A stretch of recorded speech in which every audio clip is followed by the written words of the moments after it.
Terry, a warm welcome.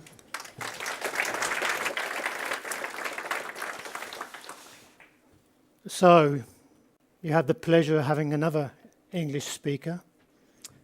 I have 3 props in front of me. I have some notes. I have a PowerPoint. But I've got 2 other props here. One is a new technology. It's called an iPhone. Perhaps not so new, but which I'll show the use of that later. And those of you who are using your phones during my presentation, feel free to Google what rock tape means. You'll see the relevance of that later on. Picking up on the storyline of the different nationalities, so I'm not a very good timekeeper, so please bear in mind the time there. I'm not the police. I won't talk about being a lover. But I'm a storyteller, and I hope to give you a little story today about major accidents. The most dangerous words one can use in our industry. It could never happen to me. A major accident could never happen to me.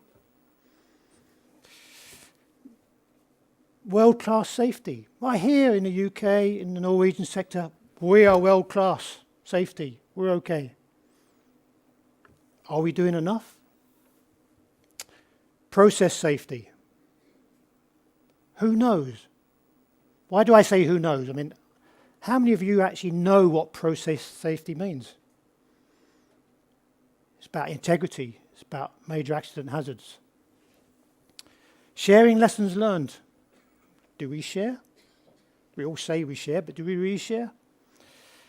Aging assets. Are we pushing our assets too far? So the inspiration for this speech is the Piper Alpha anniversary this year, 30 years. And I gave the same speech earlier on this year. And I've made a few little changes, but essentially it's the same. So the 6th of July in 1988, perhaps not so many of you can remember those days, but those who can, 30 years ago, I can remember being transfixed in front of a television, not a flat screen like this, but one of those big machines, in the accommodation unit of the Olwyn North platform, just watching what was happening. And we couldn't move. Just stood there for a couple of hours just watching the videos. Like you, quiet, watching. So on reflection, I thought, well, what can I speak about today? So I asked a few colleagues and friends as what to talk about, and also asked my manager. What came back? Well, we all like to use quotations, so I've got one from Einstein. So we can't solve our problems with the same thinking that we used when we created them. So the colleagues and peers said to me, you need to talk about process safety management. We need to think differently. My boss said, you're not going there to give a lecture. Just keep things personal and talk about prevention of major accidents. So major accidents, are they as rare as you think they are?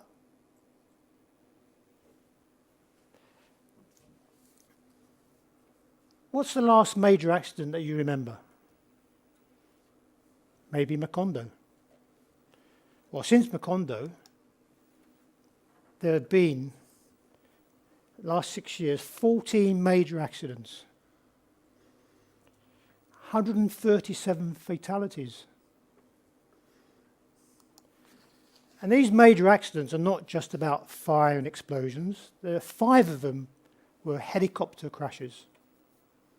4 were anchor failures. So major accidents are not as rare as you believe they are. So we come on to world-class safety, the gold standard. So have we gone far enough? Are we willing to live with fatalities caused by loss of containment? what is the rest of the world doing? On this slide here, these figures I'm presenting, the international oil and gas processing, which I know most of you are members of, in the last 10 years, there have been 128 fatalities just from process safety events. Process safety events, I mean fire and explosions. Of those, 96 were ignition, i.e. you had a leak of hydrocarbons, they ignited as a fire or explosion. But there were some also due to what we call struck by. So what does struck by mean? Well, if you open up a flange on a pipe and it hasn't been completely depressurized, you can have a single fatality there. That's what we mean by struck by. So you can see the split. Majority is mainly fire and explosions. So are we willing to live with continual losses of containment? I'm pretty sure that if I were to ask each of you to articulate your HSE objectives, you would be talking about lost time incidents. You're talking about total recordables. But I bet you wouldn't be able to articulate, like me just now, very well about prevention of major accidents. What indicators do you have in place to say that you're actually managing your facilities?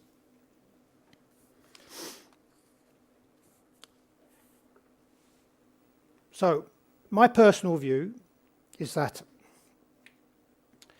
you heard a previous speaker talk about life-saving rules. I would like to make particular focus on process safety fundamentals. And process safety fundamentals, those of you perhaps from Exxon, they have process safety fundamentals, Shell had them. And they're simple things such as using two barriers or never leaving something unattended. The amount of times at home, I have a house in the south of France with a bit of land, and I have some horses. And of course in the summer it gets quite warm and I need some water. So there's what we call a trough full of water. Every now and then it needs filling up. So I turn the tap on, walk away.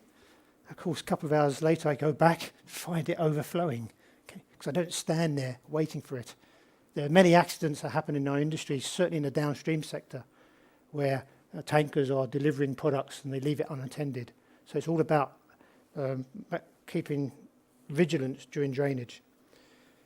And also using barriers. A few years ago I had the opportunity to visit Ecofisk. You know, one of those visits where VIP, you get on the platform, Total being one of the partners there, and ConocoPhillips.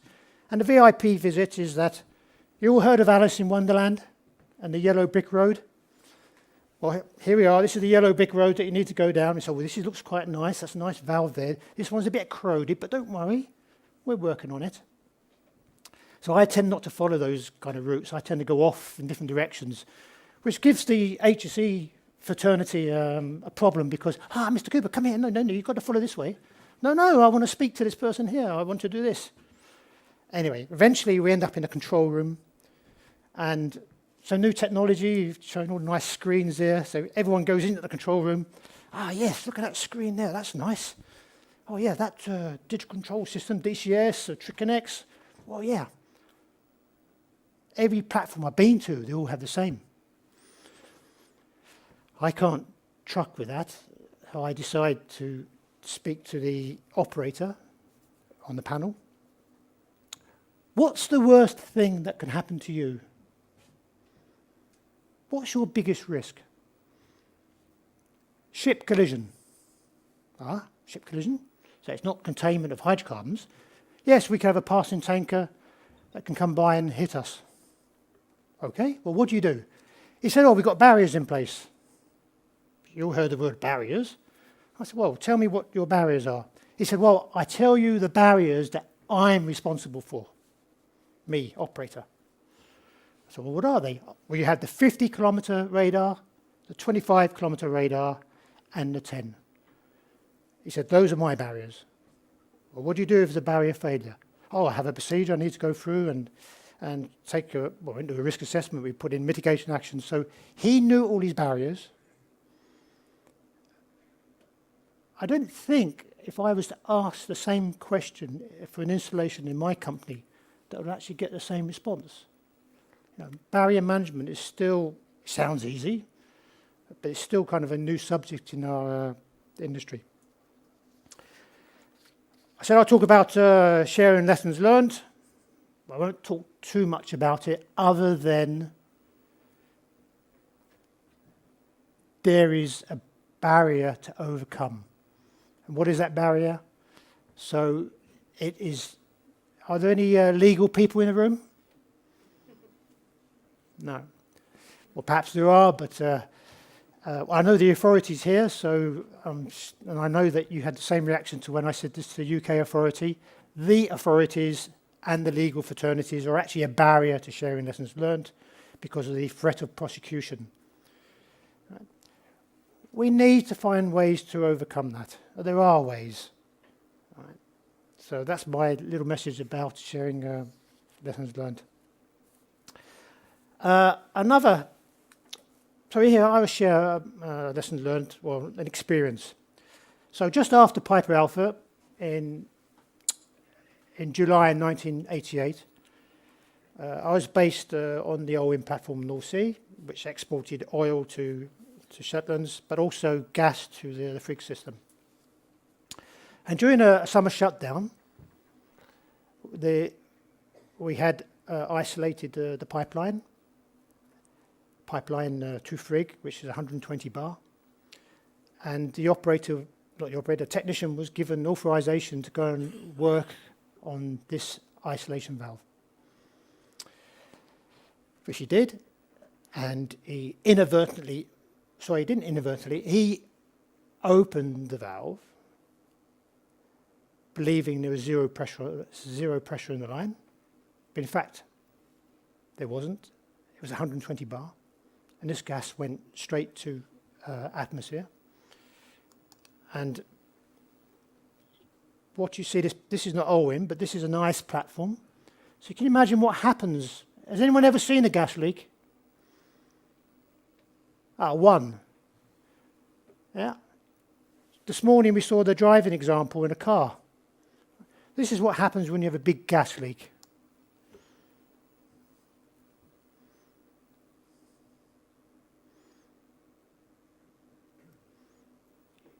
So I saw my colleagues, I was down on the two platforms, and I was on the platform where there wasn't a gas leak. So I saw my colleagues putting in breathing apparatus to go in and close this valve. Would they come out again? Would they come out alive? Would there be an explosion? It kind of, I don't know about you, but I'm feeling a bit goosebumps just now. Kind of, ugh. Do I really want to be here? Anyway, I won't keep you in suspense. We didn't have a major fire. Our safety systems worked, and everyone was fine. Family. I think we need to talk about family.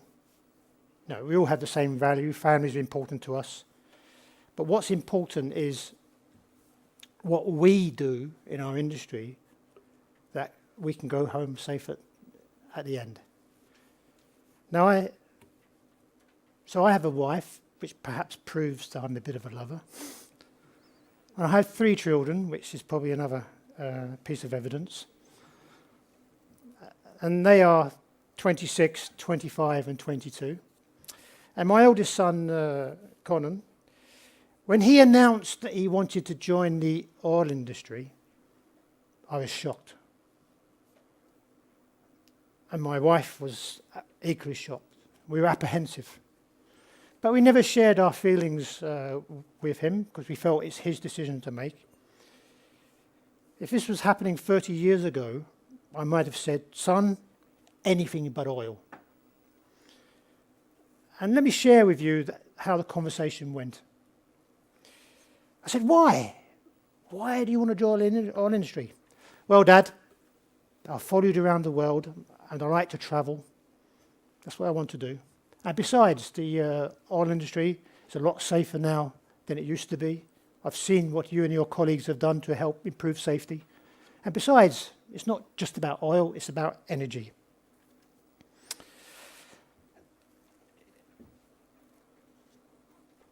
Well, okay, tell me about Piper Alpha. He says, what do you want to know? He said, I've seen the video 5 times before I graduated. Can we say the same for all our universities? Do we teach the lessons of the past? I think not. Currently, so he joined the industry in Aberdeen, but now he's working in Congo. He's been there 2 trips. He's working on a FPSO, floating production storage operations, which was designed on the lessons learnt from Piper Alpha. And he's actually there as a superintendent of HSE. The only problem from him he has is that the whole environment is a French environment and he doesn't speak French. But he says, I'm overcome that. And within 6 months, he's fluent in French. Now, my daughter, Caitlin, 22, the second time I went into safety, the first time was, well, I won't go back into that, but the second time she said, oh no, Dad, not again. I said, what do you mean? You keep coming home with all these safety initiatives, right? I said, well, what's wrong with that? I said, well, what initiative are you thinking about? He said, well, remember when she was 7? She said, remember the safe subconscious behaviour program you came home with? I said, sure do. It did wonders for your swimming. And you're always picking us up on unsafe behaviours. Safety is in her DNA. It's not in my DNA. You might be shocked to hear that, but I have to work hard at it. For me, it's difficult to do that 24/7. It's a cultural thing. But in her, it's 24/7. How many of you in your companies here can say it's in your DNA?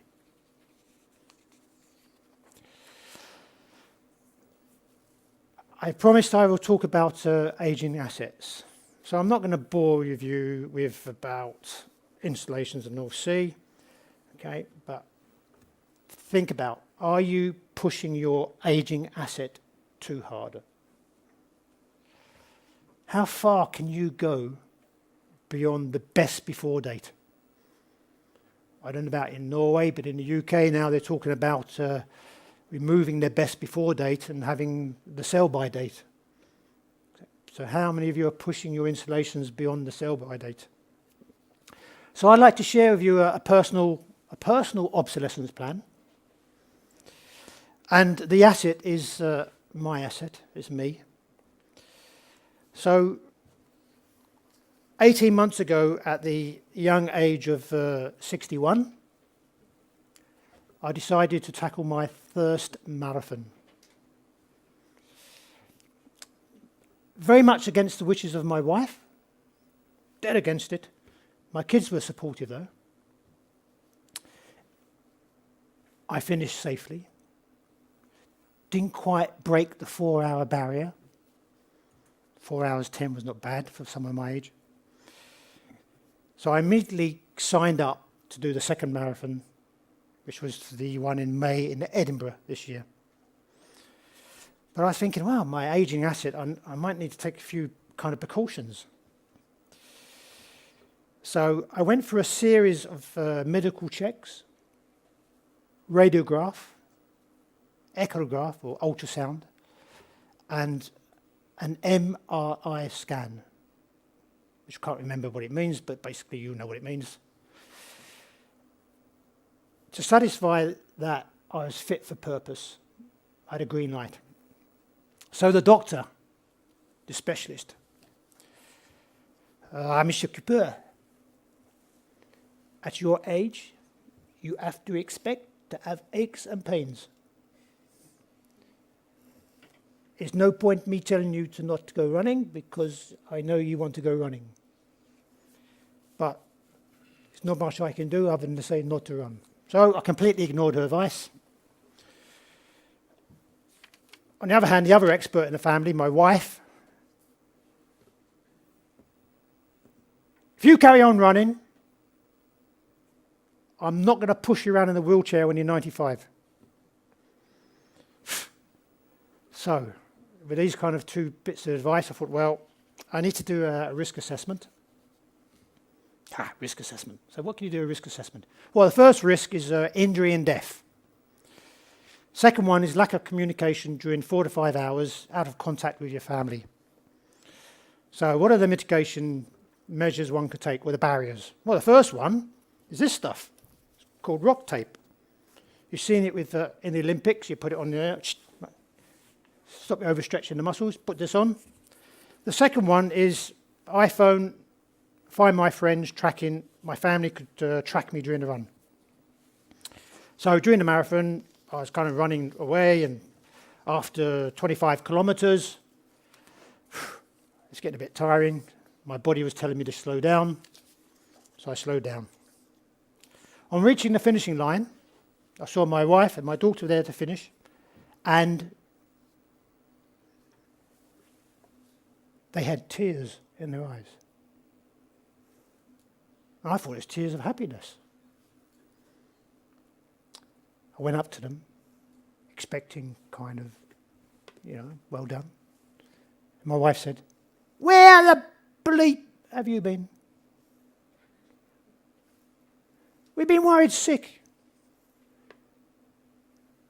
25 kilometers out, we lost your location."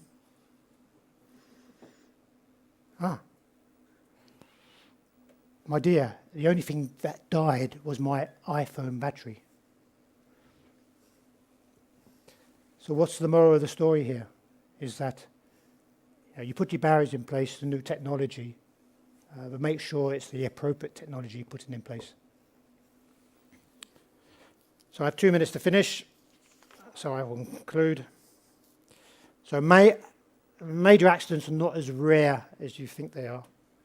Be vigilant for looking out for weak signals, signs of danger. World-class safety, we need to focus more on major accident hazards, process safety, on an equal level playing field as occupational safety.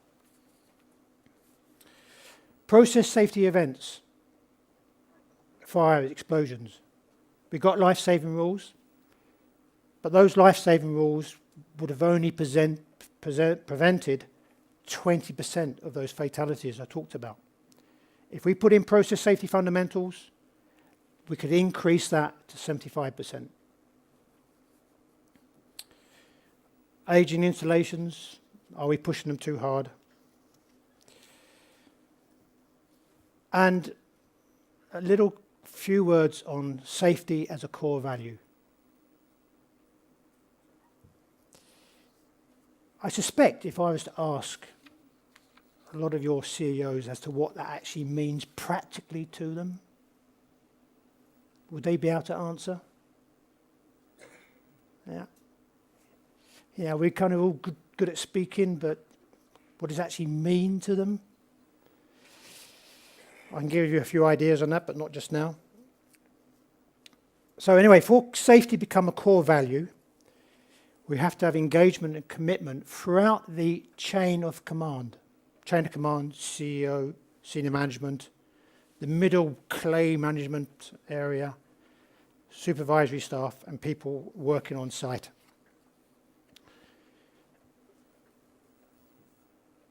Process safety needs a seat at the table, as well as occupational safety. When I mean a seat at the table, I mean at the CEO's table. Do you annually review your major accident hazards at the CEO level?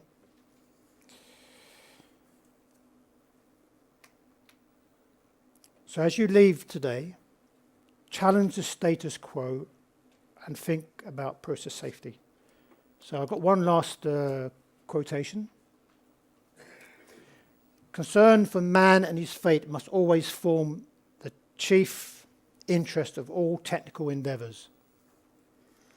Never forget this in the midst of your diagrams and equations. What do I mean by diagrams and equations? Well, all our management are driven by economic calculations, NPVs, etc. But remember, behind that, there are people. Thank you.